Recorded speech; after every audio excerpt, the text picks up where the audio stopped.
পরমাণু শক্তি, যার সঠিক ব্যবহার বদলে দিতে পারে যে কোনো দেশের ভবিষ্যৎ। আবার অস্ত্র হিসেবে ব্যবহার ডেকে আনতে পারে ধ্বংস।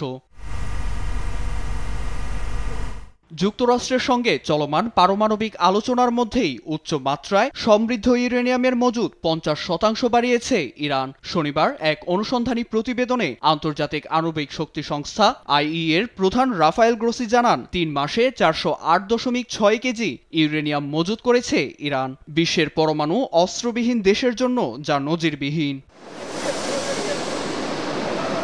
সংস্থাটির ৩৫টি সদস্যের তাগিদে তৈরি করা প্রতিবেদনটিকে অনির্ভরযোগ্য বলে উড়িয়ে দেয় ইরান। অভিযোগ তোলে উদ্দেশ্য প্রণোদিতভাবে তথ্য রটানোর। ইসলামী প্রজাতন্ত্রটি কখনোই প্রতিরক্ষা ব্যবস্থায় পারমাণবিক অস্ত্রের মতো ভয়াবহ অস্ত্রের ব্যবহার করবে না, বরং ওমানের পররাষ্ট্রমন্ত্রীর হাত দিয়ে যুক্তরাষ্ট্র যে প্রস্তাব পাঠিয়েছে তা নিয়ে তেহরান আলোচনা করছে বলেও জানান পররাষ্ট্রমন্ত্রী।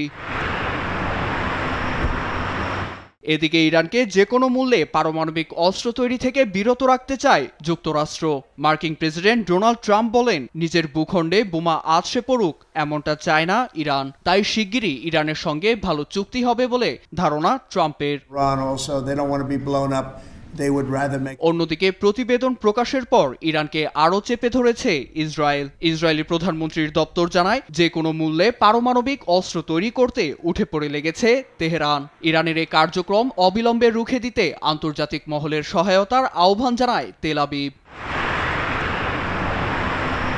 তবে ইরানের ইউরেনিয়াম সমৃদ্ধের কার্যক্রমকে একটি চাল হিসেবে দেখছে রাজনৈতিক বিশ্লেষকেরা। তাদের মতে, যুক্তরাষ্ট্রকে আলোচনার টেবিলে এনে নিষেধাজ্ঞা প্রত্যাহারে বাধ্য করতেই মজুদ বাড়াচ্ছে তেহরান।